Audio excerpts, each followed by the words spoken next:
الحمد لله رب العالمين وأشهد أن لا إله إلا الله وحده لا شريك له ولي الصالحين وأشهد أن سيدنا ونبينا محمدا عبده ورسوله الصادق الأمين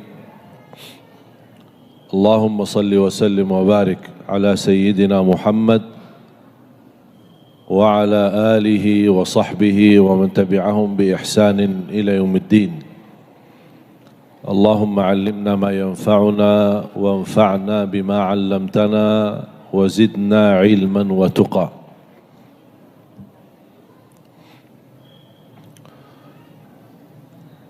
Alhamdulillah, syukurillah, sebaik-baik doa dan ucapan Alhamdulillah, sebagaimana bersabda Rasulullah sallallahu alaihi wasallam, afdalud du'a alhamdulillahi rabbil alamin. Makanya diawali dengan suratul Fatihah dengan ucapan alhamdulillahi rabbil alamin. Kata alhamdulillah dalam keadaan senang maupun susah, sehat maupun sakit, bahagia maupun sedih, mampu mengucapkan alhamdulillah. Saat senang barangkali mudah mengucapkan alhamdulillah, tapi saat kesulitan itu yang sulit mengucapkan alhamdulillah. Apalagi saat diuji oleh Allah Subhanahu wa taala. Makanya biasakan diri mengucapkan alhamdulillah dalam keadaan apa saja. Karena ini termasuk perkataan yang indah. Bahkan ucapan alhamdulillahi rabbil alamin mewakili semua pujian-pujian, perkataan-perkataan yang terindah yang barangkali kita tidak mampu ungkapkannya kepada Allah. Ada satu kata mewakili semua pujian, alhamdulillahi rabbil alamin. Segala puji bagi Allah Subhanahu wa taala. Makanya Rasulullah SAW bersabda, afdalud du'a alhamdulillahi rabbil alamin. Dan selalu doa kita diawali dengan alhamdulillahi rabbil alamin. Karena doa ada dua macam, sebagaimana di suratul Fatihah. Doa ibadah, yang kedua doa masalah. Doa ibadah yang isinya memuji Allah tapi tidak meminta apa-apa. Doa ibadah memuji Allah tapi tidak memohon sesuatu. Isinya hanya pujian. Boleh memuji Allah dengan Asmaul Husna, menyebutkan keagungan dan kemuliaan Allah. Ya Allah, Ya Maha Rahman, Ya Rahim, Ya Hayyu, Ya Qayyum. Segala kenikmatan yang kami miliki itu milik-Mu ya Allah. Kami hamba yang tidak bisa apa-apa, lemah, fakir, dhaif, dan kita semua kembali kepadamu. Ini pujian. Kita tidak minta apa-apa. Itu disebutkan doa ibadah. Sama dengan contoh alhamdulillahi rabbil alamin. Doa tetapi tidak ada permintaan di dalamnya. Yang kedua doa masalah. Apa itu doa masalah? Yang isinya memohon kepada Allah Subhanahu wa taala. Contoh, ihdinas siratal mustaqim. Ini doa. Tapi disebutkan doa masalah karena kita ingin menunjukkan hajat kita, soal kepada Allah, memohon kepada Allah Subhanahu wa taala.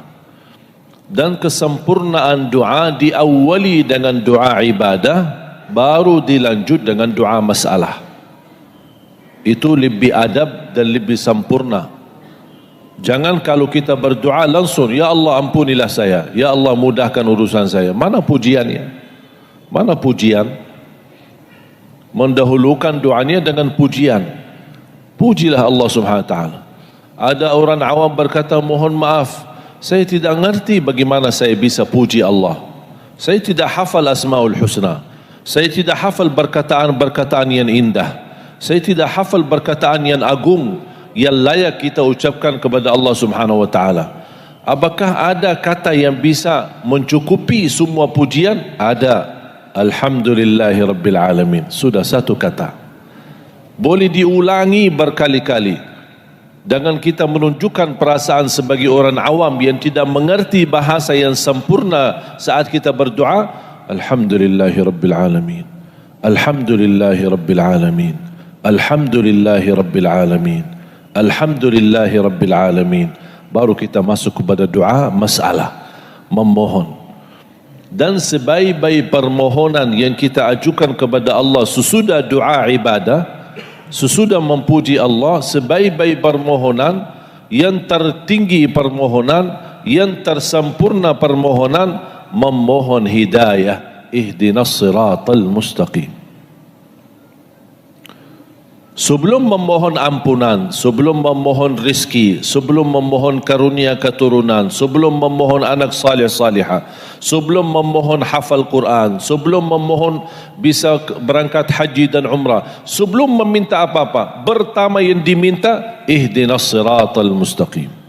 Minta petunjuk pada jalan yang lurus.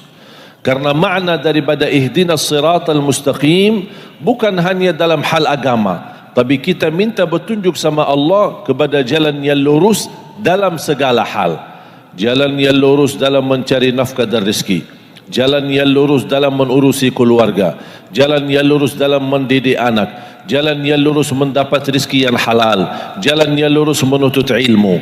Jalan yang lurus dalam beribadah. Jalan yang lurus dalam istiqamah. Jalan yang lurus ikhlas. Jalan yang lurus. Jadi semua urusan dunia akhirat termasuk di bawah kata ihdinas siratal mustaqim. Artinya apa? Kita minta yang terbaik, yang tersempurna dan yang terlurus dari Allah Subhanahu wa taala. Para nabi saja meminta hidayah sama Allah, apalagi kita. Para salihin awliya meminta hidayah sama Allah, apalagi kita. Makanya suratul Fatihah ini 17 kali minimal kita baca dalam salat fardu, dan setiap kali itu kita minta ihdinas siratal mustaqim. Saat kita baca suratul Fatihah dan melawal atau membaca ayat ini, ihdinas siratal mustaqim, hidupkan hati ini merasakan hajatmu agar Allah kabulkan. Pasti masing-masing ada hajat. Ihdinas siratal mustaqim, biar hati yang mengungkapkan hajatnya, minta sesuatu ya Allah, berilah yang terbaik ya Allah melalui ihdinas siratal mustaqim. Bahkan suratul Fatihah ini bukan hanya dipakai untuk salat, bahkan bisa dipakai sebagai doa kita. Karena memang doa dari awal sampai akhir doa. Bagi orang awam yang tidak bisa berdoa, ada enggak ayat-ayat atau sesuatu yang mewakili doa kita? Ada suratul Fatihah mewakili doa kita. Orang awam tak ngerti. Saya lagi sakit, tapi saya tidak mengerti doa. Boleh enggak saya baca Al-Fatihah untuk saya sembuh? Boleh baca Al-Fatihah untuk kesembuhan. Orang-orang yang sudah meninggal dunia, kita mendoakan, tapi saya tidak mengerti doa-doa seperti apa. Doa dengan membaca suratul Fatihah. Allah Subhanahu wa taala berikan karunia dan rahmatnya untuk mereka. Walaupun ada berbeza pendapat, apakah boleh membaca Al-Quran untuk pahalanya bagi orang yang sudah wafat? Ini ada perbedaan pendapat antara ulama. Tapi selalu saya mengambil yang termudah untuk umat. Yang termudah ketika anda baca Al-Quran, begitu selesai bacaannya, anda doa, ya Allah, aku titipkan pahala bacaanku untuk orang tua saya. Sudah selesai. Karena tidak ada perbedaan soal doa bermanfaat untuk orang yang sudah meninggal. Tidak ada perbedaan. Doa untuk orang meninggal sudah disepakati ulama bermanfaat. Makanya dibolehkan menjadi solusi dari perbedaan pendapat.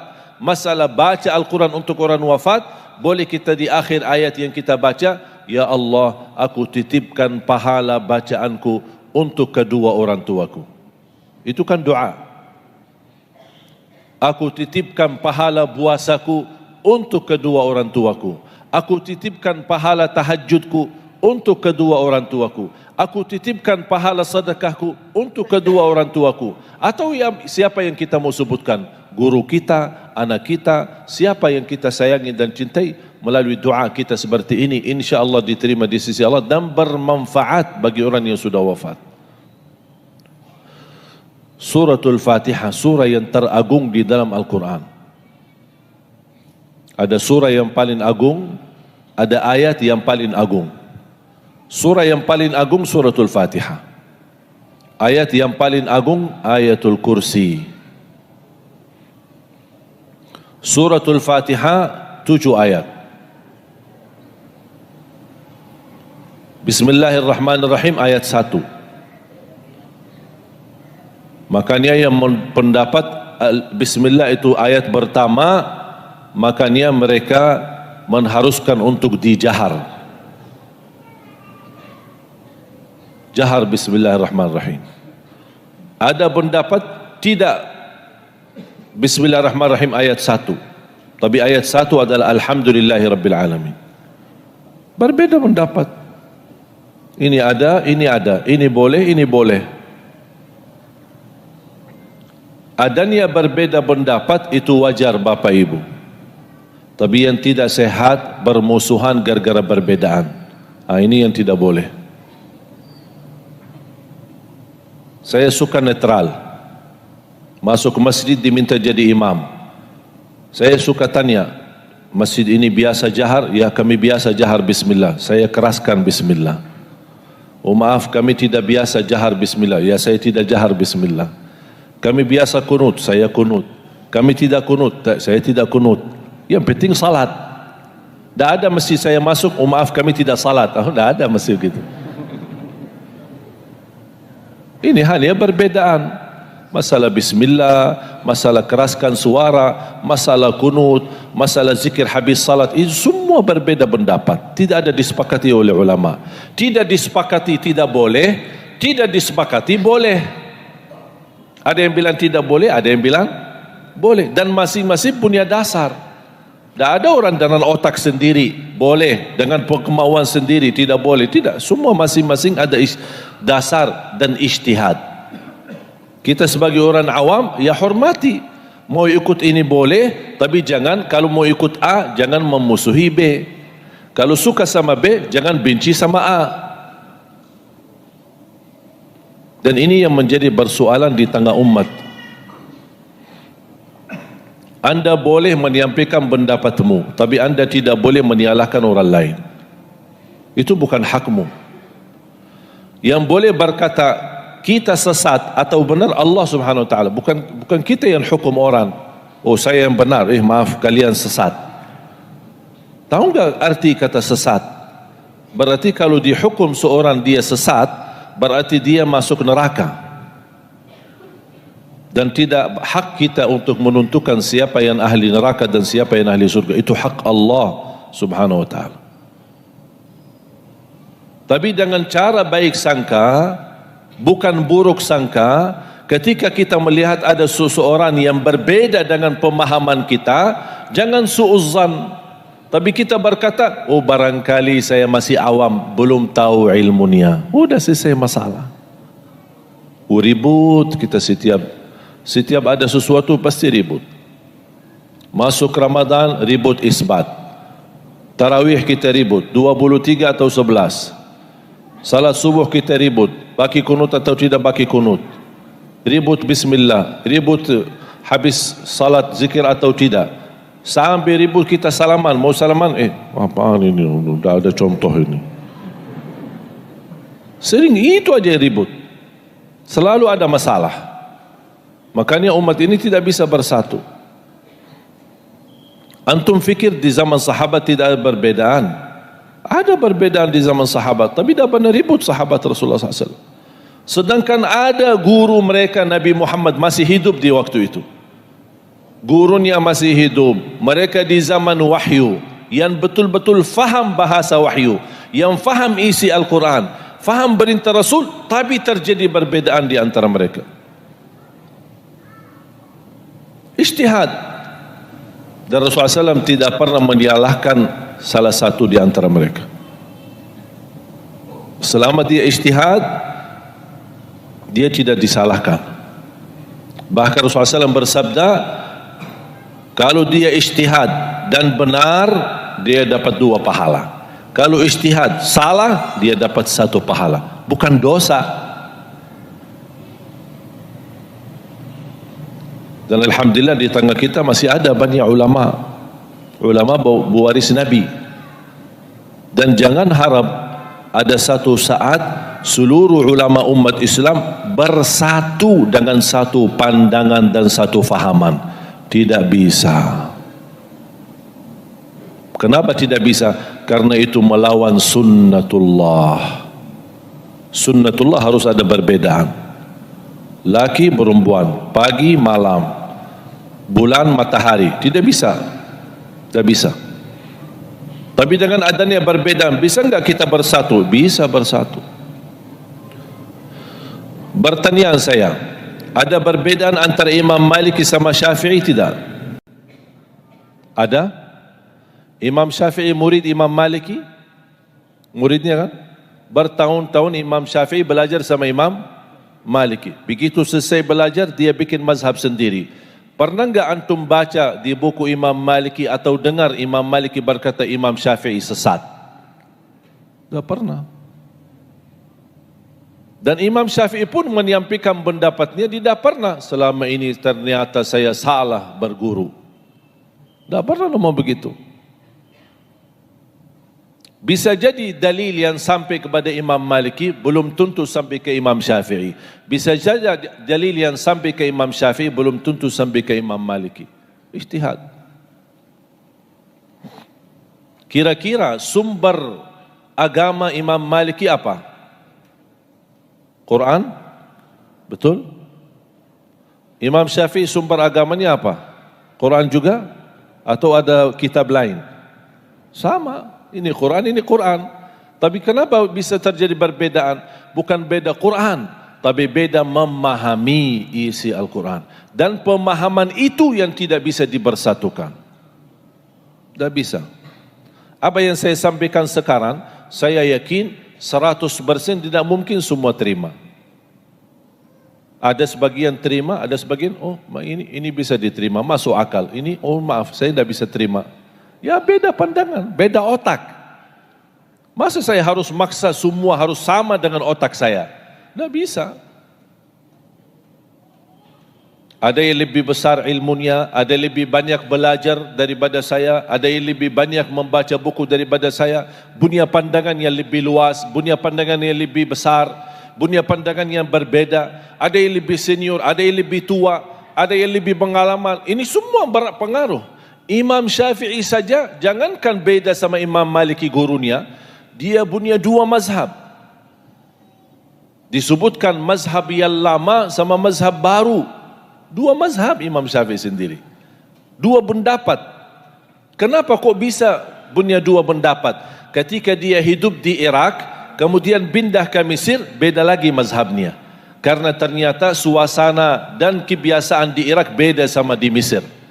Makanya beda. Dia itu menunjukkan apa? Bukan Imam Syafi'i tidak konsisten, justru Imam Syafi'i saking luas ilmunya, dia mampu menyesuaikan keadaan tertentu. Saya yakin kalau Imam Syafi'i masih ada dan datang ke Indonesia, ada mazhab yang ketiga yang bisa disesuaikan untuk orang Indonesia. Tidak bisa disamakan orang Arab sama Indonesia. Arab punya budaya, Indonesia punya budaya. Ada orang berkata, maaf Syekh, Islam itu kan satu. Mau di Arab, mau di Indonesia, Islam itu satu. Ya kami tahu Islam itu satu. Tapi memahami Islam itu bisa satu enggak? Tidak bisa. Tidak bisa. Dan pengaruhi budaya juga. Saya kasih contoh sederhana. Perbedaan antara Arab sama Indonesia. Kalau kita di Indonesia menghormati ulama, ngapain? Kalau salaman sama ulama, salah satu tanda menghormati ulama apa? Cium tangan. Ini kan budaya Indonesia, kebiasaan. Kalau di Arab Saudi mana boleh? Tidak boleh. Bahkan ada yang terlalu ketat masalah ini. Dah boleh sujud karena sujud hanya lillahi ta'ala, sujud karena Allah, bukan sujud untuk makhluk. Dianggap syirik. Salaman sama guru saja, dah boleh. Boleh saja salaman sama orang tua saya. Selain itu dah boleh. Bahkan ada yang menganggap haram. Budaya. Tapi apa yang berlaku budaya di Arab? Kalau hormati seorang ulama mau salaman, malah cium kepalanya. Kira-kira kalau kita ketemu kiai yang lebih senior dan tua, gimana? Apalagi dia tinggi, kita pendek, gimana caranya? Ayo coba deh, coba gimana? Megang kepalanya kan dah sopan, betul kan? Kalau di Arab justru tanda kehormatan cium kepala. Megang kepala raja, tidak apa-apa, hormat. Raja tidak suka salaman sama disalam tangannya, dicium tangannya. Raja tidak suka. Bahkan pernah kemarin membuat pengumuman surat keputusan tidak boleh cium tangan raja, kecuali keluarga raja sendiri, keponakannya, saudaranya. Tapi kalau soal kepala tidak pernah ada larangan. Ya besok bisa jadi besok ada keputusan di Indonesia jangan menyentuh kepala kiai. Ya bisa saja. Kalau mau salaman tangan atau tidak usah. Ini kan beda budaya. Gara-gara beda budaya bisa menjadi beda hukum yang berlaku. Ini yang harus kita fahami. Tak bisa dibersatukan masalah kebiasaan dan kebudayaan antara bangsa dan negara. Seperti Arab sama Indonesia. Rasulullah SAW ketika memerintahkan Muadz bin Jabal untuk ke Yaman, apa kata Rasulullah SAW? Menwasiatkan, innaka ta'ti qauma ahli kitab, kamu akan datangi ahli kitab. Coba arahan Rasulullah apa? Ajaklah mereka yang pertama kepada kalimah la ilaha illallah Muhammadur Rasulullah. Kalau mereka taati, baru sampaikan kepada mereka ada 5 waktu salat. Artinya apa? Kalau mereka belum taati kalimah la ilaha illallah Muhammadur Rasulullah, tak usah bahas soal salat. Tak usah bahas. Ada satu orang dari Jepang, ini cerita dari guru saya. Wanita sudah 4 tahun mendalami dan mempelajari Islam. Ingin masuk Islam, sudah siap. Sudah yakin Islam agama yang benar. Dia datang kepada salah satu tempat di masjid di Jepang untuk mengucapkan kalimat syahadat. Disampaikan, ibu maaf, ibu sudah berkeluarga? Ya, saya berkeluarga. Dan saya cinta mati sama suamiku. Mereka sudah tua. Oh maaf bu, kalau mau masuk Islam harus cerai sama suaminya. Karena tidak bisa suntuh kafir sama muslim. Tidak bisa bersuntuhan. Mundur ibu, tidak jadi. Berfikir lagi, oh harus saya fikir lagi ini. Mundur. Datang guru saya berkunjung ke Jepang dan di salah satu tempat, dan dia bertemu dengan ibu. Ibu itu menangis.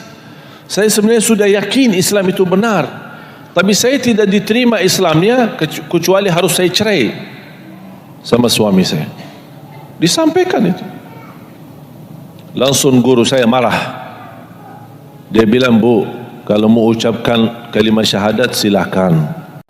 Urusan kamu sama suami itu urusan belakangan. Yang penting Islam dulu. Tak apa-apa kalau masih ada dosa besar. Tak apa-apa kalau masih ada minum keras. Tak apa-apa kalau masih zina. Tak apa-apa masih riba. Daripada kafir, masuk Islam dulu. Urusan itu nanti belakangan. Begitu dia ucapkan kalimat syahadat, dan dia masih bergaul-gauli suaminya. Memang di dalam Islam tidak boleh orang wanita Islam, suaminya kafir, tidak boleh bersentuhan. Bahkan jatuhnya cerai, sudah pisah. Tapi coba ulama yang mengerti menjawab keadaan yang ditentukan. Daripada dia tidak masuk Islam sama sekali, masuk Islam, dah apa-apa masih ada dosa besar. Mana yang lebih parah? Islam dengan dosa besar atau kafir dengan dosa kecil? Ada orang berkata, tak, lebih baik dia kafir aja. Auzubillah. Kau suruh kafir dulu. Ternyata subhanallah dengan kesabaran ibu, tidak sampai 6 bulan kemudian, suaminya pun tertarik kepada Islam dan suaminya masuk Islam. Kadang-kadang ulama menjawab pertanyaan membutuhkan hikmah. Bukan masalah boleh atau tidak boleh, tapi ada keadaan tertentu dia bisa memberikan jawaban yang tepat. Masa kita haramkan orang itu masuk Islam gara-gara suaminya? Padahal kita tahu dosa kufur kalau dia mati dalam keadaan kafir bisa dijamin masuk neraka. Rasulullah SAW sendiri ketika dia mendengar ada seorang anak Yahudi tetangga beliau di kota Madinah sedang sakit. Sebelum anak Yahudi ini sakit, dia setiap hari suka buang sampah di depan pintu Rasul. Depan pintu rumahnya, suka buang sampah. Setiap pagi Rasul mau keluar ada sampah di depan rumahnya. Siapa yang buang? Itu tetangganya, orang Yahudi.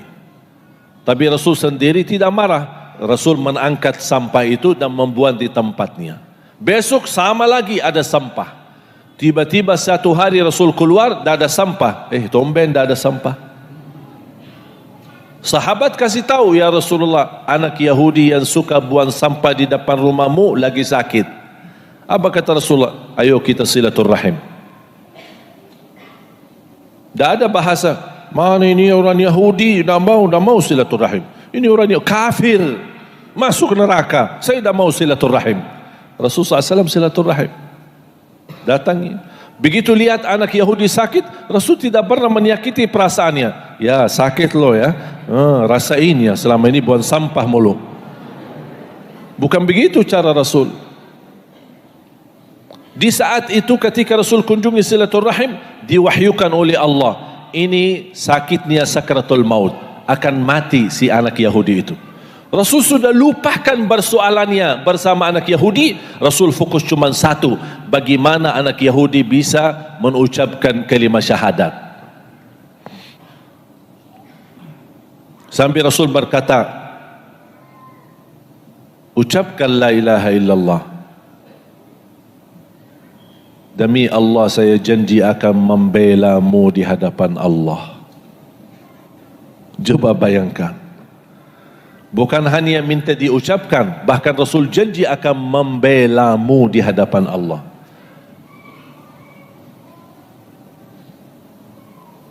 Anak Yahudi diam, hanya melihat ke bapaknya. Bapaknya seorang ulama Yahudi dan dia tahu kebenaran dakwah Nabi Muhammad. Dia tahu Nabi Muhammad adalah Nabi yang benar. Tapi kenapa orang Yahudi tidak mengikuti Nabi Muhammad? Walaupun buku-buku ilmu-ilmu mereka meyakinkan itu Nabi Muhammad Nabi yang benar akhir zaman. Karena mereka ingin datangnya Nabi yang terakhir dari kalangan Yahudi, tapi karena beliau datang dari kalangan Arab, mereka tidak terima. Itu alasan sombong sebenarnya. Kalau datang dari kalangan kami Yahudi, kami insya Allah akan iman dan ikuti Nabi tersebut. Tapi karena dia datang dari kalangan Arab, kami tidak mau ikut. Itu aja alasannya. Padahal dia tahu Nabi Muhammad benar. Sambil anak melihat kepada bapaknya, bapaknya menggerakkan kepalanya. Ati' Abul Qasim, taatilah dia. Taatilah dia. Karena bapaknya tahu Nabi Muhammad benar. Kemudian anak Yahudi mengucapkan kalimat la ilaha illallah, asyhadu an la ilaha illallah wa asyhadu anna Muhammadar Rasulullah. Rasulullah SAW keluar dari rumah anak Yahudi dengan senyum cerah mukanya dan dia berkata, Alhamdulillah alladhi anqadhahu bi minan nar. Alhamdulillah yang telah diselamatkan anak itu dari siksa neraka Jahannam. Rasul bangga. Dan itulah perjuangan Nabi Muhammad untuk menyelamatkan kita dari neraka Jahannam. Rasul tidak mau ada di antara kita dan umatnya yang masuk neraka. Rasul tidak mau. Cuman maaf, banyak orang yang mau maksa diri masuk neraka dulu. Dia mau mampir katanya, mau mampir dulu. Mau ya mampir ya Bu? Tidak apa-apa mampir sebentar. Bu mau ya?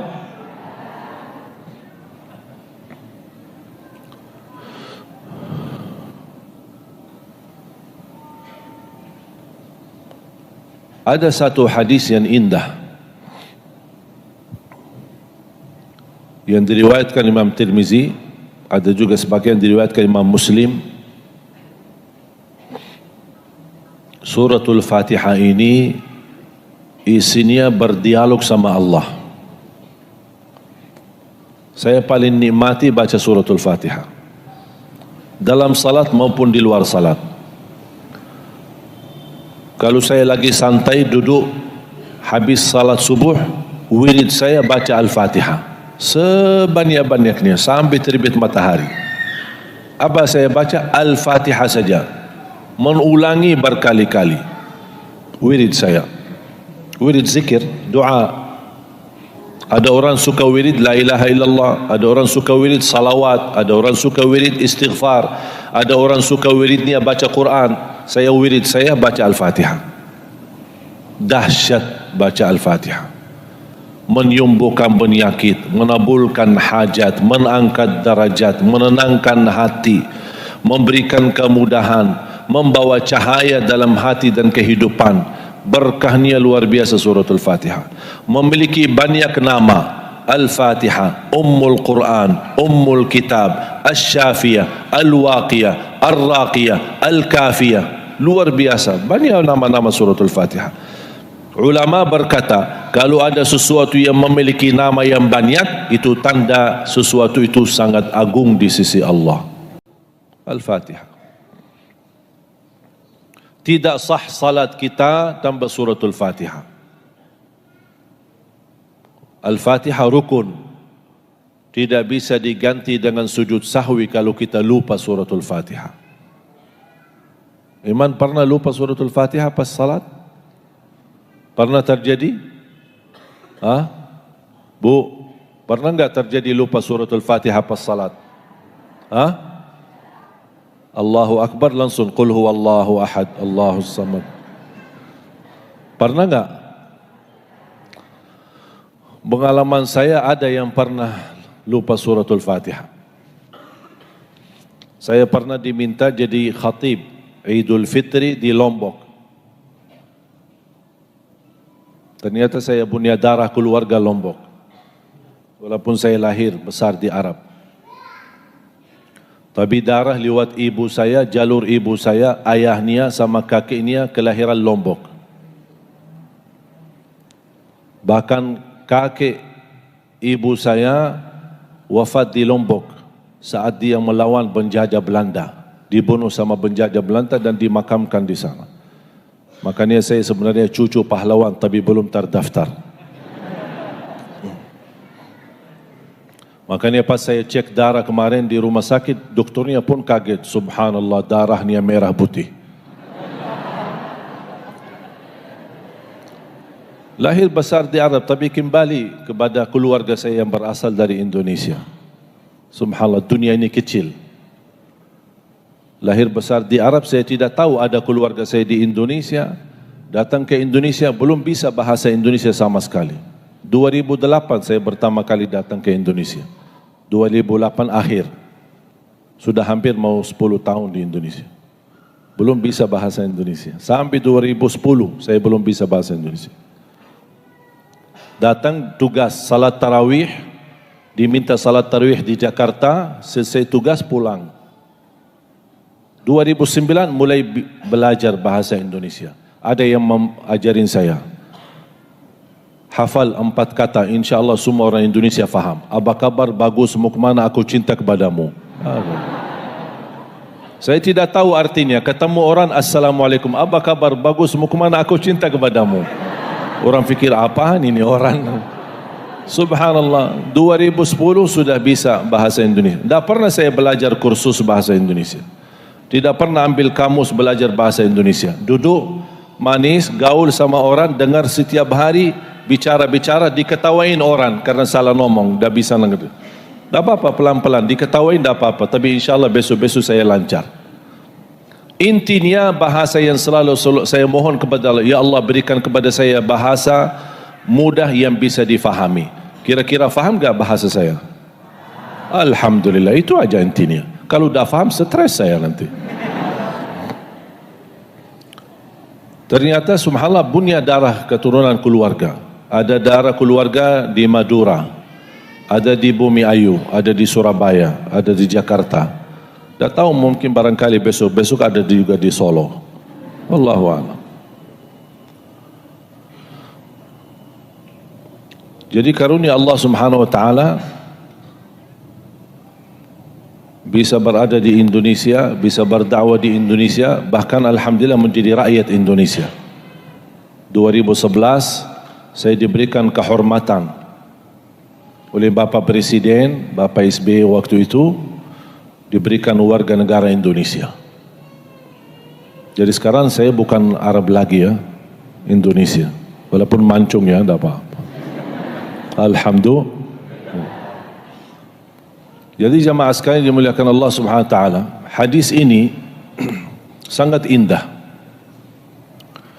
Menunjukkan Al-Fatihah itu adalah berdialog dengan Allah. Berbicara sama Allah Subhanahu wa taala. Setiap kita baca satu ayat, Allah jawab. Baca ayat yang kedua, Allah jawab. Makanya saya suka kalau baca Al-Fatihah, saya baca Al-Fatihah dengan tenang, pelan-pelan. Dan tidak menyambung ayatnya. Satu ayat berhenti, satu ayat berhenti, satu ayat berhenti. Itu sunnahnya. Dan itu cara bacaan Nabi Muhammad SAW. Di dalam salat maupun di luar salat. Jangan disambungkan. Apalagi kita salat tarawih. Kan di Indonesia kan biasa-biasa sambungkan satu nafas. Waddallin, amin. Aku heran kenapa ini harus cepat tarawih di Indonesia. Kenapa? Aku heran itu. Jangan-jangan ada lomba-lomba siapa yang selesai cepat dapat juara satu ya? Ada ya? Saya belum pernah dengar. Tapi heran aku itu aja. Saya sampai sekarang belum ketemu alasannya apa. Saya pernah masuk satu musalla tarawih, salat tarawih di salah satu kampung. Bas imamnya masuk, Allahu Akbar. Saya subhanallah, Masya Allah, ini nampaknya tumakninah banget ini. Begitu kita baca iftidah, Bismillahirrahmanirrahim, Alhamdulillahirrahmanirrahim, Astaghfirullahaladzim, saya kaget. Ini baru nikmat, kenapa kok cepat Al-Fatihahnya? Padahal baru tenang. Begitu saya waladdallin, amin. Bismillahirrahmanirrahim. Saya tidak mengerti dan memahami isi bacaannya kecuali pas dia Naim alhaakumut takatsur itu. Belum lagi rukuk sujud, Allahu Akbar, kejar-kejaran sama imam. Di samping saya ada seorang bapa waktu itu. Kasihan usia mungkin 80, 90. Taulah maklum bapa-bapa kan, ya Allah husnul khatimah. Ya jalannya pelan-pelan, gerakannya pelan-pelan. Sudah tua, tidak ada fisik. Imam rukuk, beliau sudah mau rukuk. Begitu belum sampai rukuk, imam sudah sami Allahu liman hamidah. Bapa tak jadi rukuk, berdiri lagi. Aku, Pak, ini tak rukuk Bapak. Saya bingung. Pas imam sujud, Bapak kan pelan-pelan mau sujud. Imam sudah selesai 2 kali sujud, sudah naik rakaat yang kedua, Bapak belum sampai sujud. Akhirnya dah jadi berdiri lagi. Astagfirullah. Ini dah baki rukuk, dah baki sujud. Pas di rakaat yang kedua, saya megang tangannya. Pak, kita pulang aja deh. Capek. Sebagaimana Al-Fatihah itu rukun dalam salat, tumakninah rukun dalam salat. Tidak sah salat seorang tanpa tumakninah. Mau salat 11, mau salat 23, mau salat 2 rakaat pun, yang penting tuma'ninah. Tidak masalah baca pendek ayatnya, pendek-pendek, surah-surah yang pendek sebagaimana biasa di Indonesia, tidak apa-apa, asal tenang, tuma'ninah. Karena bacaan imam yang benar, bacaan imam yang tenang akan menjadi pelajaran bagi makmum. 30 malam kita baca, mendengar bacaan imam yang bagus, indah suara, jelas bacaannya, sempurna tajwidnya, orang awam yang tidak bisa baca sama sekali bakal bisa baca. Karena setiap hari dengar bacaan yang pelan, bacaan yang tenang. Makanya jemaah sekalian, saya harap bukan masalah jumlah rakaatnya, tapi cara salatnya, itu yang harus diperbaiki. Sama dengan seorang sahabat ketika di masjid Rasul lagi duduk, datang tahiyatul masjid. Selesai tahiyatul masjid, dia menghadap Rasul dan salaman. Rasul tidak jawab salamannya. Salli fa innaka lam tusalli, salat dulu karena kamu belum salat. Kaget orangnya, padahal sudah salat. Salat lagi, habis selesai datang, dia salaman, Rasul tidak menjawab. Salli fa innaka lam tusalli, salat dulu. Tapi Rasul menganggap dia belum salat sampai 3 kali. Pas yang ketiganya, kata orang itu, ya Rasulullah mohon maaf, saya tidak tahu selain ini. Baru Rasul beritahu, idza qumta faqum mutma'inna, kalau berdiri yang tenang. Wa idza kabbarta fakabbir mutma'inna, kalau takbir yang tenang. Wa idza qara'ta faqra' mutma'inna, kalau baca yang tenang. Wa idza raka'ta farka' mutma'inna, ruku' tenang, tuma'nina, terus terbawa dalam salatnya. Itu yang akan mendatangkan khusyuk. Semakin sempurna tuma'ninahnya, khusyuk datang sendiri. Allah tidak perintahkan salat khusyuk, tapi yang diperintahkan salat tuma'ninah. Karena tuma'ninah rukun, khusyuk bukan rukun. Ketika kita bisa tuma'ninah dalam salat, gerakannya santai, nikmat, akan datang khusyuk sendiri.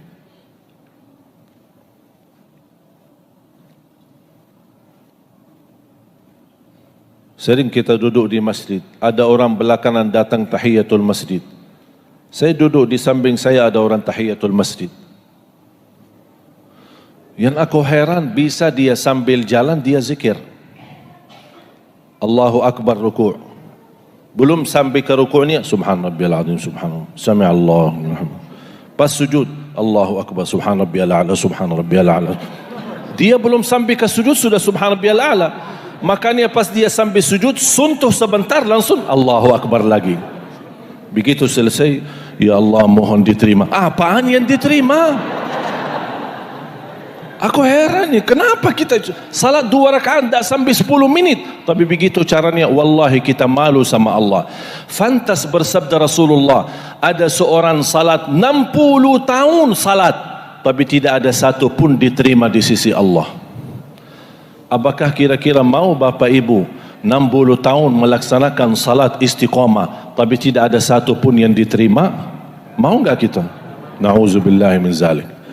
Nikmati salat. Salat itu tali hubungan kita sama Allah. Kalau terputus tali itu, tidak ada ibadah yang lain yang bisa nyambung. Bukan hanya tiang agama, tapi makanya perintah salat Allah suruh Nabi Muhammad datang. Allah tidak turunkan lewat wahyu. Semua perintah agama lewat wahyu, kecuali salat. Nabi Muhammad harus naik, karena ini perintah yang agung dan harus dia bertemu Allah langsung untuk menerima perintah itu. Allah ingin menunjukkan kepada kita, karena untuk beribadah salat itu tidak ada penantara antara kita sama Allah. Ibadah salat langsung sama Allah. Zakat bisa lewat penantara, titip zakat ke masjid, orang masjid yang antarkan zakatnya. Bisa kita titip ke yayasan, yayasan antar sedekah kita. Tapi salat itu tidak bisa mewakili. Zakat, ada umrah badal? Ada haji badal? Ada salat badal? Tidak ada salat badal. Masa kita datang kepada orang habib atau syekh atau ustaz atau kiai, maaf kiai saya lagi dah enak badan, boleh Pak Kiai wakili saya salat? Kalau ada orang datang kepada saya jawab nanti, oh saya kalau mau salat nah bisa, tapi kalau mau disalati saya bisa. Disalati insya Allah bisa. Salat tidak bisa mewakili.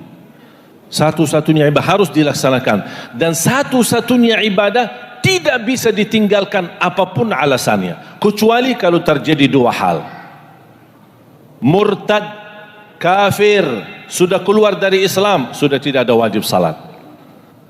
Yang kedua, faham ini? Apa? Kalau sudah begini, udah tidak ada wajib salat. Makanya saya sering kalau datang ke masjid melihat anak-anak muda lagi nongkrong di luar, tidak mau masuk ke masjid, dia bilang, ayo salat. Dia tidak respon, tidak jawab. Oh maaf ya.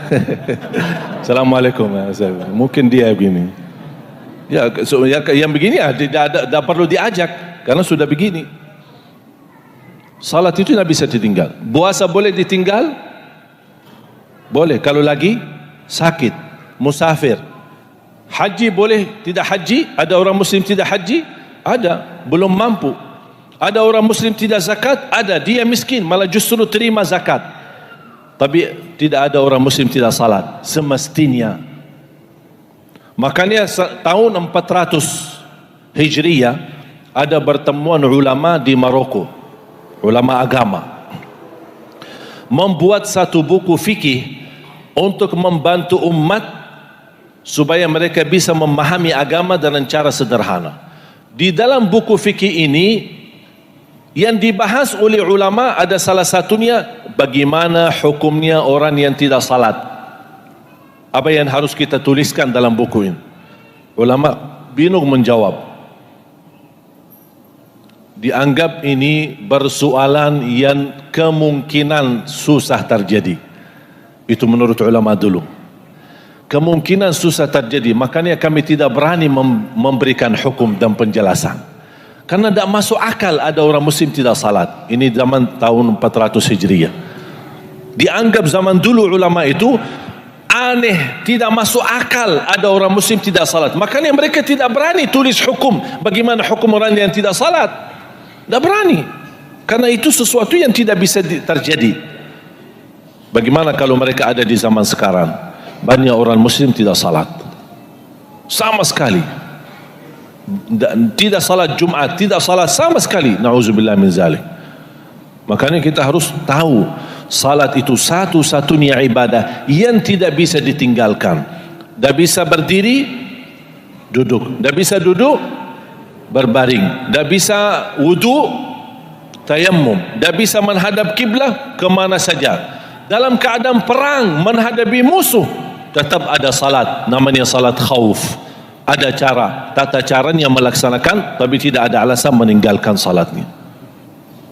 Hatta dalam keadaan sakit, parah, kotor, tidak bisa apa-apa, tidak bisa bergerak, tak bisa tayammum, niat dan tetap salat. Ada jamaah kasar, tidak bisa karena sakit, boleh jamaah. Musafir, jamaah dan kasar. Kadang boleh jamaah, tak boleh kasar. Kadang boleh kasar, tidak boleh jamaah. Kadang boleh jamaah dan kasar. Semua diberikan keringanan untuk tetap melaksanakan salat. Tidak ada alasan tinggalkan salat. Dan salah satu keindahan dalam salat melalui suratul Fatihah, berdialog sama Allah. Qala Allah Azza wa Jalla, hadis Abu Hurairah radhiyallahu an, Rasulullah SAW bersabda, Allah berfirman, hadis qudsi, qasamtu salata baini wa baina abdi nisfain. Aku telah membagikan salat menjadi dua bagian. Yang dimaksud kata salat di dalam hadis ini adalah suratul Fatihah. Salah satu nama suratul Fatihah as-salah. Salah satu nama suratul Fatihah as-salah. Kenapa dinamakan as-salah? Karena tidak sah salat kita tanpa surat Al-Fatihah. Kata Allah di hadis qudsi, qasamtu salata baini wa baina abdi nisfain. Aku telah membagikan salat antaraku dan hambaku menjadi dua bagian. Fa idza qara'a 'abdi alhamdulillahi rabbil alamin. Kalau hambaku mengucapkan alhamdulillahi rabbil alamin, qala Allah hamadani 'abdi. Allah jawab, hambaku telah memujiku. Fa idza qara'a 'abdi ar-rahmanir rahim. Kalau hamba membaca ar-rahmanir rahim, Allah jawab, hambaku abdi athna alayya abdi, hambaku telah memuji dan mengagungkanku. Ketika dia lanjut, qala Allah fa idza qara abdi maliki yaumiddin, qala Allah majjadani abdi. Kalau hambaku membaca maliki yaumiddin, Allah jawab, hambaku telah mengagungkanku. Jadi yang pertama, Allah memuji, dipuji oleh Allah Subhanahu wa taala. Alhamdulillah rabbil alamin, hambaku telah memujiku. Ar-Rahmanir Rahim, hambaku telah memuliakanku. Maliki yaumiddin, hambaku telah mengagungkanku. Iyyaka na'budu wa iyyaka nasta'in. Allah jawab, ini antaraku dan hambaku, dan apapun yang dia minta aku berikan. Subhanallah.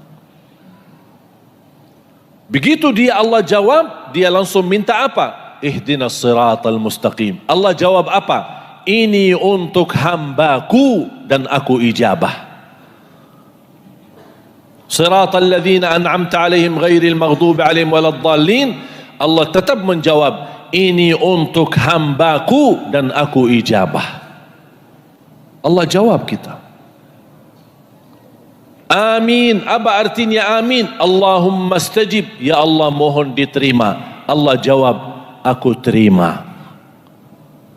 Indah suratul Fatihah ini. Saya paling nikmati dalam salat sunnah maupun salat fardu, seindah-indah baca yang selama walaupun penhafal Al-Quran, tapi seindah bacaan yang bisa dirasakan berdialog dengan Allah, itu suratul Fatihah. Wallahi nikmat.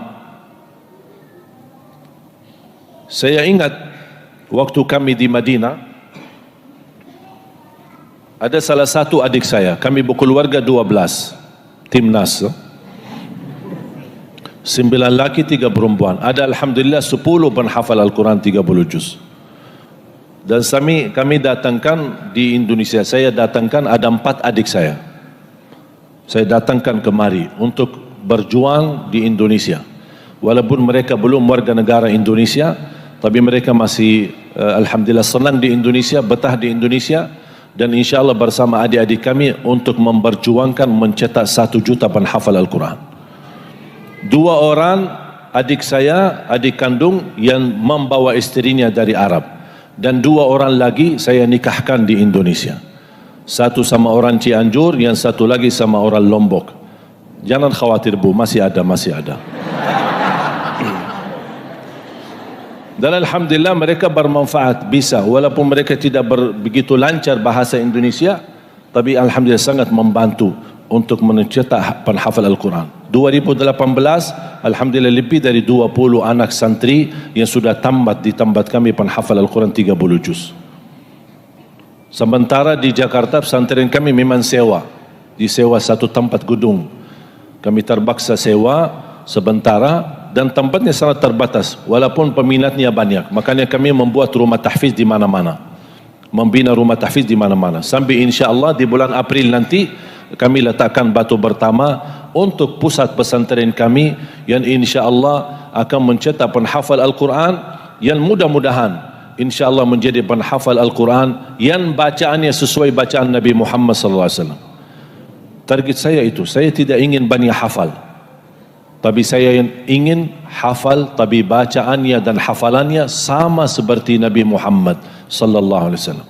Itu ada ilmunya dan ada tata caranya, dan nanti ada ijazah dan sanad. Namanya belajar Al-Quran dengan ijazah dan sanad. Apa itu ijazah dan sanad? Turutan silsilahnya belajarannya sampai kepada Rasulullah. Guru sampai kepada Rasulullah SAW. Alhamdulillah saya terima ijazah dan sanad dari guru, dan antara saya sama Rasulullah ada 28 orang silsilahnya sampai kepada Rasulullah SAW. Makanya anak-anak yang hafal Quran di tempat kami hadiahkan umrah. Kenapa kami hadiahkan umrah? Tujuan kami bukan umrah, tapi mereka setor hafalan langsung sama imam besar Masjidil Haram dan Masjid Nabawi.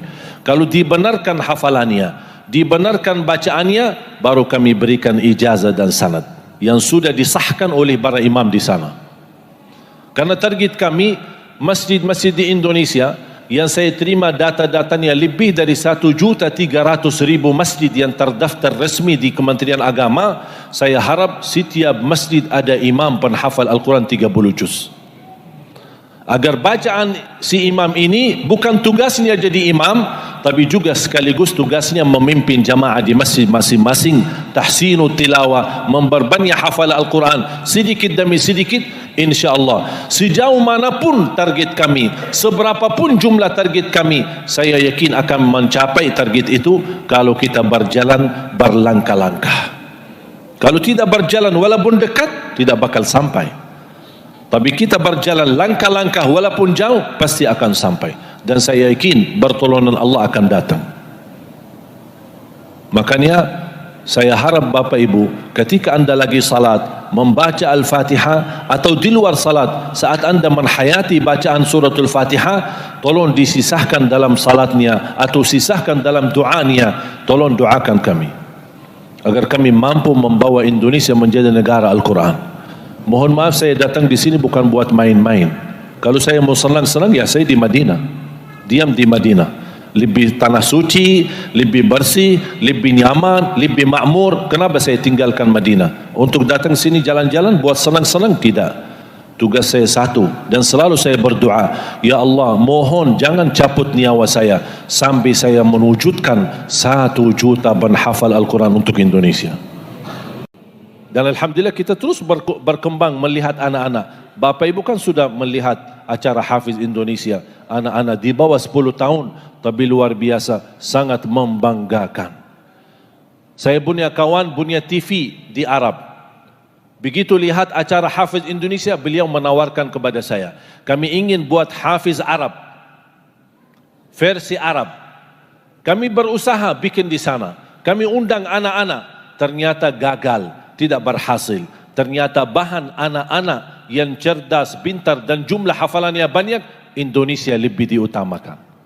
Ini karunia dari Allah. Ketika mulai acara Hafiz Indonesia, kami tidak duga ada selain Musa yang usia 5,5 tahun tapi hafal 30 juz.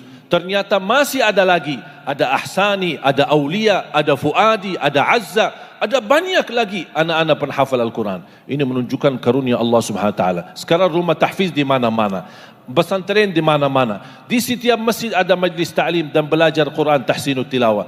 Ini sebuah karunia Allah. Kalau Makkah dan Madinah pusatnya Islam, insya-Allah saya yakin Indonesia pusatnya bangkitnya Islam. Dan insya-Allah 2019 akan banyak perubahan. Tapi bersatu, rapatkan saf kita. Ada perbedaan itu wajar, tapi bersatu.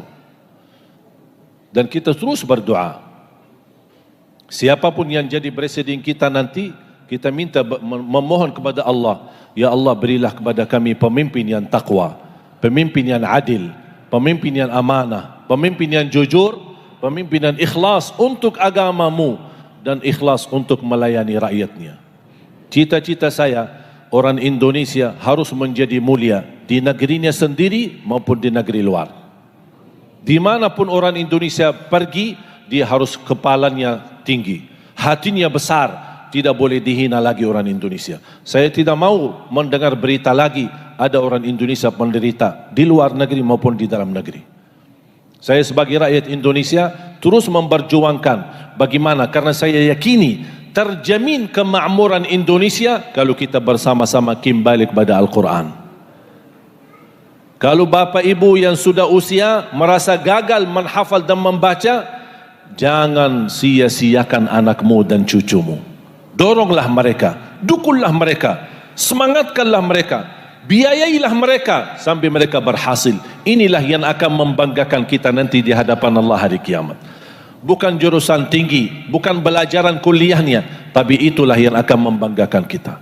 Makanya mudah-mudahan melalui suratul Fatihah ini, mudah-mudahan kita bisa istiqamah, mempelajari, menhayati, memahami, dan kita selalu memohon kepada Allah Subhanahu wa taala, termasuk anak-anak kita. Saat kita melihat anak kita tidur, bacakan. Seperti adik saya ini. Saya ingat di masa adik saya yang kecil, saya akhiri cerita ini. Di usia adik saya waktu itu 5 tahun. Tiba-tiba pas saya lagi di kamar, lagi banyak tulisan dan belajar, masih waktu itu saya masih sekolah. Tiba-tiba adik saya ini, namanya anak-anak, suka main-main. Loncat sini, loncat sana. Saya merasa terganggu.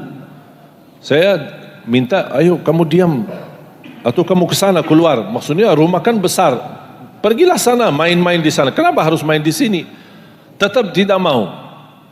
Tiba-tiba pas saya lagi sibuk, kok tidak ada suara, kehilangan suara. Pas saya lihat ke belakang, dia lagi di atas tempat tidurnya, kasurnya, tapi megang perutnya lagi sakit. Saya jujur saja, dibisikkan hati saya, alhamdulillah sakit, biar diam.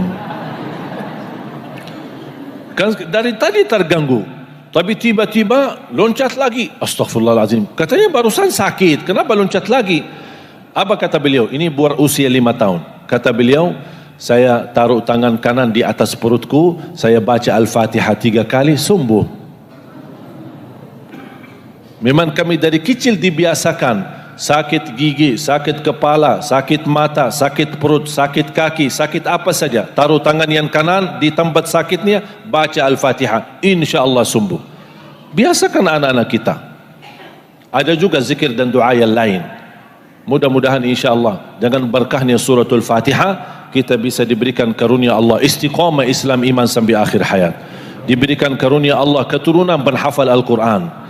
Diberikan karunia oleh Allah Subhanahu wa taala keturunan akhlakul Quran, para pencinta Al-Quran yang membanggakan kita di hadapan Allah hari kiamat. Ya Allah, saya mohon untuk semua jamaah yang hadir, jadikan kami semua keluarga Al-Quran, penghafal Al-Quran, berakhlakul Quran, yang mendapatkan syafaatnya Al-Quran, meninggal di saat membaca Al-Quran, mendapatkan husnul khatimah. Ya Rabbal Alamin, Ya Allah, Ya Arhamar Rahimin, atas izinmu kami bersama-sama kumpul di masjid ini. Berilah kepada kami kemuliaan, sama-sama bertemu kembali di dalam surgamu ya Allah, bersama Nabi Muhammad sallallahu alaihi wasallam. Ya Allah, aku mohon untuk semua jamaah yang hadir, selepas majlis ini masing-masing pulang sudah diampuni segala dosanya, disucikan hatinya, dibersihkan jiwanya, diselamatkan setiap langkah-langkahnya, dikabulkan segala hajatnya. Ya Allah, berkahi rezeki kami, panjangkan umur kami, berikan kemudahan bisa ke tanah suci, haji dan umrah dan ziarah Nabi Muhammad sallallahu alaihi wasallam. Ya Allah, Ya Rabbal Alamin, Ya Allah, ampunilah kedua orang tua kami. Kami tidak mampu membalas dan tidak akan mampu membalas kebaikan kedua orang tua kami. Ya Allah, jadikan orang tua kami mulia di sisimu dunia akhirat. Ighfiril muslimina wal muslimat wal mu'minina wal mu'minat al ahya'i minhum wal amwat. Ya Allah, lindunilah negeri kami Indonesia, lindunilah negeri kami Indonesia, jauhkan negeri kami Indonesia dari segala bala dan musibah.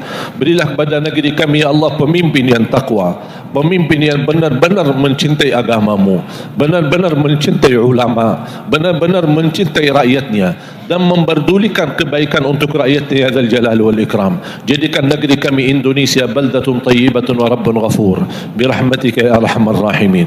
Rabbana atina fid dunya hasanah wa fil akhirati hasanah wa qina adzaban nar. Wa sallallahu ala sayyidina wa nabiyina Muhammad wa ala alihi wa sahbihi wa baraka wa sallam walhamdulillahi rabbil alamin. Subhanakallahumma wa bihamdik asyhadu an la ilaha illa anta astaghfiruka wa atubu ilaik. Wassalamualaikum warahmatullahi wabarakatuh. Semoga bermanfaat yang sudah subscribe. Semoga diberikan kesehatan dan keberkahan. Wassalamualaikum warahmatullahi wabarakatuh.